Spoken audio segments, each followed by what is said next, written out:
Olá, olá, meu querido, seja bem-vindo a mais um Estudo com Deus. Nós estamos começando aqui mais um estudo juntamente com você para ler a palavra de Deus e aprender um pouco mais de Deus hoje. Meu nome é Kelly Picalho, sou mãe de 2 filhos, casada, moro atualmente no Pará, mas sou mato-grossense e eu estou aqui para te ajudar a ler a palavra de Deus, te mostrar que é mais fácil do que você pensa. Amém? E eu gostaria hoje de continuar a nossa leitura onde nós paramos. Hoje nós continuamos em Mateus capítulo 12. Tem sido bênção essa leitura aqui. Te convido a abrir a sua Bíblia agora para ler comigo. Mas antes de tudo, vamos convidar o nosso amado professor, o Espírito Santo de Deus, porque sem ele nada podemos fazer. Sem a presença dele, a ajuda dele, nós não conseguiremos realizar esse estudo hoje aqui. Então eu convido você a fechar os teus olhos, a me ajudar em oração neste momento, no nome de Jesus. Senhor Jesus, te agradeço por mais um dia estarmos aqui reunidos em teu nome. Pai, peço perdão, Pai, pelos meus pecados, pelos pecados daquele que está assistindo esse vídeo agora. Que o Senhor possa, Deus, em nome de Jesus, Senhor, entrar na nossa vida, nos transformando dia após dia. Que o Senhor possa abrir nossa mente, coração, entendimento e a compreensão da Tua palavra agora, Pai. Amigo e amado, o Espírito Santo nos ensina todas as coisas. Que a Tua palavra venha de encontro aos nossos corações, nos transformando, libertando e curando. Que ela seja gravada na tábua do nosso coração, que ela dê frutos na nossa vida. Em nome de Jesus. Amém. E amém. Hoje a câmera tá meio que caindo aqui, mas amém, glória a Deus. Bora para nossa leitura de hoje então. Mateus capítulo 12, versículo 1 em diante, que diz assim: Naquele tempo, no dia do Shabat, Jesus saiu caminhando pelos campos de milho e os seus discípulos, tendo fome, começaram a colher espigas de milho e a comer. Os fariseus, vendo isso, disseram-lhe: Eis que os teus discípulos fazem o que não é lícito fazer no dia do Shabat. Ele, porém, lhes disse: Não tens lido o que fez Davi quando ele teve fome? E os que estavam com ele, como ele entrou na casa de Deus e comeu os pães da proposição, que não lhe era lícito comer, nem aos que com ele estavam, mas só aos sacerdotes? Aqui o que nós podemos entender que os mandamentos, os princípios e as leis nos foram dadas a nós, os seres humanos, à humanidade, para nos fazer bem.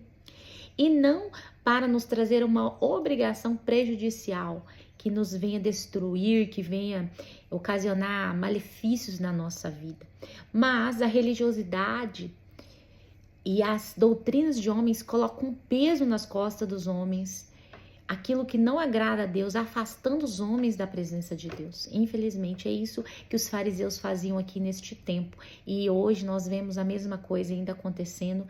Nós ainda temos fariseus neste tempo aqui. Só mudou o nome, não é verdade? Amém? Continuando aqui no versículo 5.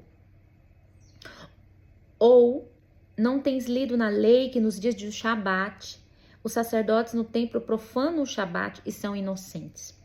Pois eu vos digo que neste lugar está um maior do que o templo. Mas, se vos soubesseis o que isso significa, eu quero misericórdia e não sacrifício, não condenarias os inocentes. Então, todo rito, todo sacrifício desacompanhado de misericórdia e amor não agrada a Deus. Deus não recebe. Então, todo rito, tradição, dogma que não vem acompanhado com amor e misericórdia, simplesmente é um sacrifício de tolo e perante Deus não chega. Amém? Então, nós devemos cuidar muito disso, de sempre nos lembrar que tudo aquilo que nós fazemos para Deus, nós temos que fazer sempre acompanhado de misericórdia e de amor, para que possamos não agir tolamente como os fariseus faziam, como este povo aqui fazia, fazendo sacrifícios, mas sendo um sacrifício de tolo e não chegando perante o Senhor. Amém? Versículo 8. Porque o Filho do Homem, até do dia de Shabat, é o Senhor. E partindo dali, ele chegou à sinagoga deles. E eis que ali estava um homem que tinha sua mão seca. E eles perguntaram para o acusarem, dizendo: É lícito curar no dia do Shabat? E ele lhes disse: Qual homem haverá dentre vós que, tendo uma ovelha e ela caindo em uma cova no dia do Shabat, não lançará mão dela e a levantará? Versículo 12. Pois quanto mais vale um homem do que uma ovelha, portanto, é lícito fazer bem nos dias do Shabat. Toda vez que você deixar de fazer o bem, você está fazendo o mal. Por consequência, deixar de fazer o bem equivale em fazer o mal. E toda religião que te impede, que é um empecilho para que você faça o bem para o próximo, essa religião ela é vã, ela é vazia e sem sentido. Principalmente se ela vamos dizer assim, declarada seguidora de Jesus, evangélica, cristã, enfim. Todas que vêm acompanhado de falta de misericórdia, de falta de amor ao próximo, de atitudes, de atos ali, né, de atos bondosos, pode saber que é uma religião vã, vazia e sem sentido. Amém? Nós precisamos sempre estar entendendo que a religião ela tem que ocasionar transformação nas nossas vidas. Se ela não trazer transformação, não nos trazer mais bondade, misericórdia com o próximo, então nós estamos vivendo uma religião falsa. Agora, aquilo que nos transforma e nos traz bondade, isso sim é uma verdadeira e profunda religião, é algo que realmente é aceitável diante de Deus, agradável a Deus. Amém. Versículo 13. Disse ele então ao homem: estende a tua mão. E ele a estendeu e lhe foi restaurada sã como a outra. E os fariseus, tendo saído, realizaram um concílio contra ele, como poderiam destruí-lo. Você vê, Jesus acabou de fazer um grande bem para aquele homem ali. Um homem que estava ali vivendo há quanto tempo, não sabemos, com a mão seca, não conseguia realizar nada com aquela mão, né? Vamos dizer, um aleijado. E Jesus foi ali e realizou um grande milagre, mas isso só foi mais um motivo para que esses homens aqui que já estavam enfurecidos por tudo aquilo que Jesus era, por tudo aquilo que Jesus representava, eles estavam enfurecidos com aquilo, eles queriam, não importava o que Jesus fizesse, eles já tinham decidido em seus corações de matar Jesus. Essa que é a grande verdade. Versículo 15. Mas Jesus, sabendo disso, retirou-se dali e grandes multidões o seguiam, e ele curou a todos. E os advertiu de que não deveriam fazê-lo conhecido, para que pudesse cumprir o que fora dito pelo profeta Isaías, dizendo: eis aqui meu servo, que eu escolhi, o meu amado, em que a minha alma se satisfaz. Eu colocarei sobre ele o meu espírito, ele mostrará aos gentios o juízo. Não contenderá, nem clamará nenhum homem, ouvirá a sua voz nas ruas. Não esmagará a cana quebrada e não apagará o pavio que fumega, até que ele envie o juízo para a vitória. Versículo 21. E no seu nome os gentios confiarão. Aqui está citando Isaías 42, capítulo 42, do versículo 1 ao 4. Se você quiser dar uma olhada lá, é ali em Isaías 42, do 1 ao 4. Esta profecia aqui que está se cumprindo. Amém? Versículo 22. Então trouxeram-lhe um possuído por um demônio, cego e mudo, e ele o curou de tal modo que o cego e o mudo falava e via. Aqui nós vemos um espírito de enfermidade que tinha aprisionado este homem dentro do seu próprio corpo, sem ele poder falar e nem ver. E ali Jesus vem e leva a cura para este homem. Ele que foi tampado ali os seus ouvidos, foi cegado os teus olhos, obteve ali um milagre através de Jesus. E não foi só um milagre, foi uma libertação, porque ele foi liberto daquele espírito imundo, daquele espírito maligno que estava atuando e aprisionando a sua vida. Versículo 23. E toda a multidão, espantada, dizia: não é este o filho de Davi? Aqui o que nós podemos ver é que estas pessoas estavam abismadas, porque Jesus era um homem comum, um homem simples, um simples carpinteiro, um homem da Galileia que estava ali realizando grandes milagres. E eles se perguntavam se aquele homem era o filho de Davi, o Messias prometido, porque ele não se parecia em nada com esse Messias que eles estavam procurando e buscando. Jesus era simples, era um homem humilde, era um homem que, se você olhasse, ele era um homem comum. mas que carregava toda a unção e poder do Senhor e era o próprio Filho de Deus. Mas aqueles homens não identificavam, não conseguiam ver isso porque eles estavam presos a uma imagem distorcida do Filho de Deus, do Messias que iria vir. Então eles não conseguiam enxergar que aquele era o próprio Filho de Deus. E quantos de nós estamos presos a uma imagem de Deus, uma imagem de Jesus errônea, errada?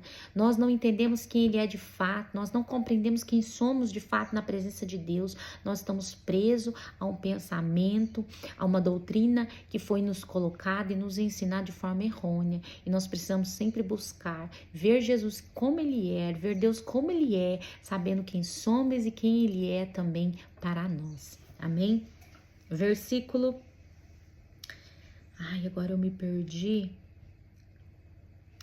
Versículo 24. Versículo 24 que diz assim: Mas os fariseus, ouvindo isso, diziam: Este indivíduo não expulsa os demônios, senão por Beelzebu, príncipe dos demônios. Jesus, porém, reconhecendo-lhes os pensamentos, disse-lhes: Todo reino dividido contra si mesmo é desolado, e toda cidade ou casa dividida contra si mesmo não subsistirá. Versículo 26. E se Satanás expulsa Satanás, está dividido contra si mesmo. Como subsistirá o seu reino? O que está falando aqui é que um reino que é dividido, que não tem união, ele não prevalece.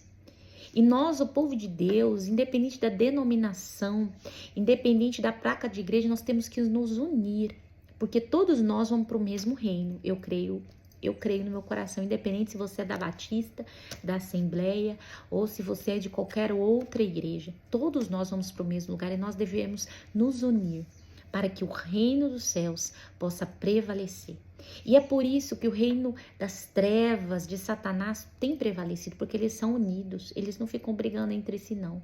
Eles vivem ali, cada um na sua hierarquia, no seu local, na sua região. Ninguém briga com ninguém, todo mundo sabe quem é o seu Senhor e quem é que manda ali no reino. E ali todos estão vivendo para a mesma causa. E assim deveríamos ser nós, o povo de Deus.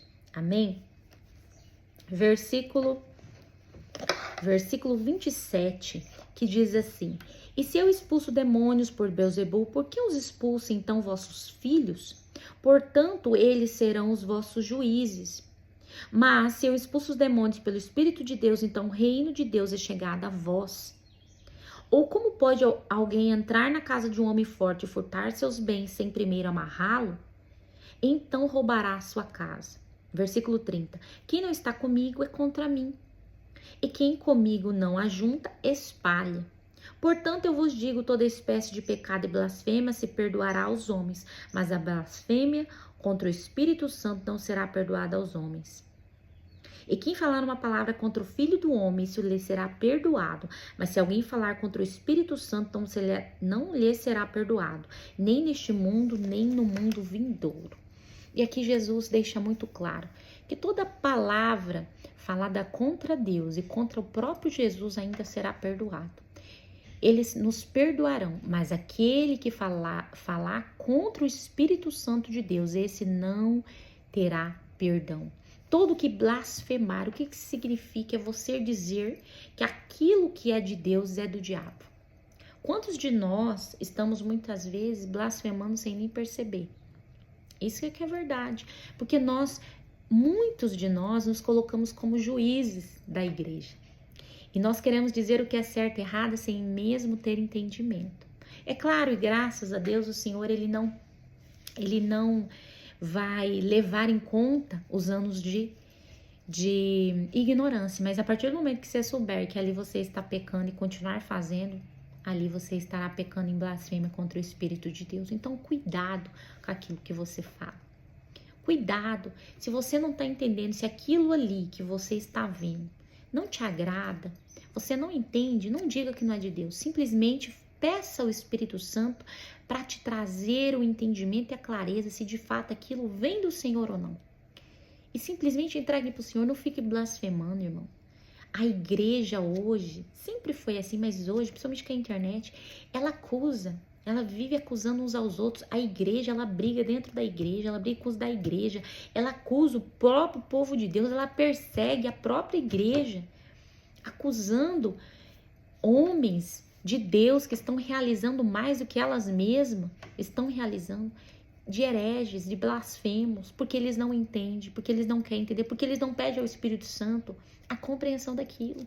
E quantos de nós cometemos esse erro? Porque nós nos colocamos como juízes dentro da igreja e queremos dizer o que é e o que não é de Deus. E que possamos tomar muito cuidado, porque seremos cobrados por tudo aquilo que nós falamos diante de Deus. Versículo 33. Ou fazia a árvore boa e o seu fruto bom, ou fazia a árvore má e o seu fruto mau. Porque a árvore é conhecida por seu fruto. Ó geração de víboras, como podeis vós dizer boas coisas, sendo maus? Pois do que há em abundância no seu coração, disso fala a boca. Então, daquilo que o seu coração está cheio, você vai pronunciar. É por isso que você tem que tomar muito cuidado com aquilo que tem no teu coração. Estar atento e vigilante para aquilo que tem que se produzir dentro de você. Ciúmes, inveja, todo tipo de sentimento de apostasia que muitas vezes tem tomado o seu coração e você nem percebe. E daqui a pouco você está pronunciando coisas que vêm do teu coração e que te faz pecar. Cuidado com aquilo que sai da tua boca. Versículo 35. O homem bom traz boas coisas do bom tesouro do seu coração, e o homem mau do mau tesouro traz coisas más. Então tudo procede do coração. Versículo 36. Mas eu vos digo que toda palavra ociosa que os homens disserem hão de dar conta no dia do juízo. Porque por tuas palavras será justificada, por tuas palavras será condenada. Então o que sair da sua boca vai te condenar ou vai te justificar diante de Deus. Cuidado com o que você fala. Como é difícil ter o controle e o domínio sobre os nossos lábios. Eu falo por experiência própria, irmão, não é fácil. Mas somente com a graça do Espírito Santo, o poder do Espírito Santo sobre nós, frutificando os frutos, nós conseguimos dominar a nossa carne, a nossa vida e principalmente a nossa língua. Amém? Amém. Versículo 38. Então responderam alguns dos escribas e dos fariseus, dizendo: Mestre, nós queremos ver um sinal de ti. Mas ele lhe respondeu e disse: Uma geração má e adúltera procura um sinal, não lhe será dado outro sinal, senão o sinal do profeta Jonas. Aqui o que nós entendemos? Que não será dado não será dado a esta geração uma resposta daquilo que eles queriam. E a metáfora que adúltera quer dizer infiel a Deus. Amém? Continuando aqui no versículo 40. Pois como Jonas esteve 3 dias e 3 noites no ventre da baleia, assim estará o Filho do Homem 3 dias e 3 noites no coração da terra. Os homens de Nínive se levantarão no juízo com esta geração e a condenarão, porque se arrependeram com a pregação de Jonas, e eis que está aqui um que é maior do que Jonas.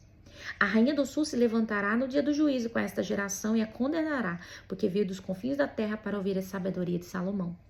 E eis que aqui está um que é maior que Salomão. Quando o espírito imundo sai de um homem, anda por lugares áridos buscando repouso e não o encontram. Perdão, eu vou parar aqui no versículo 43, onde ele diz: Eis que está aqui um que é maior que Salomão. Então aqueles homens ali não conseguiam reconhecer Jesus. Não reconheciam, não conseguiam ver em Jesus que ele era o Filho de Deus. E esta geração que vai ser condenada, e a nossa também, por aquele povo de Nínive que foi arrependido, que viram a palavra e se arrependeram. Que possamos estar atentos, não colocando Deus dentro de uma caixa e dizendo que aquilo que não é de Deus, não é de Deus. Cuidado com as suas palavras, amém? E eu encerro por aqui hoje. Nós continuamos no próximo vídeo, capítulo 12, versículo 43. Eu gosto de ir devagar, irmão, justamente para a gente ir aprendendo aos poucos, podendo eu falar com calma e você aí tendo conhecimento de Deus aí, recebendo calmamente as coisas do Senhor, amém?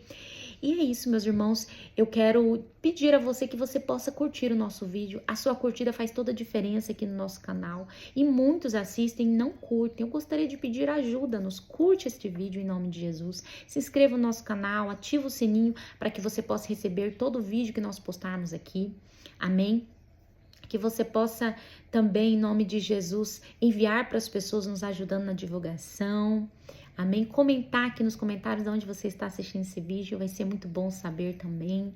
E nós estamos aqui com um trabalho de oração nas madrugadas, um propósito de 1 ano de oração. 3 horas da madrugada, de segunda a sábado. Eu te convido a estar comigo ali também, se você quer se aprofundar em Deus, entrar um pouquinho mais no profundo com o Senhor, que você possa estar às 3 horas da manhã ali conosco. É somente 40 minutos de live online ali. Tem sido maravilhoso e eu convido você a estar conosco. E também eu vou colocar aqui as minhas outras redes sociais que você possa nos seguir ali onde eu mostro um pouco do meu cotidiano aqui na fazenda e tem sido maravilhoso. Amém? Fica com Deus, até o próximo vídeo no nome de Jesus e até lá.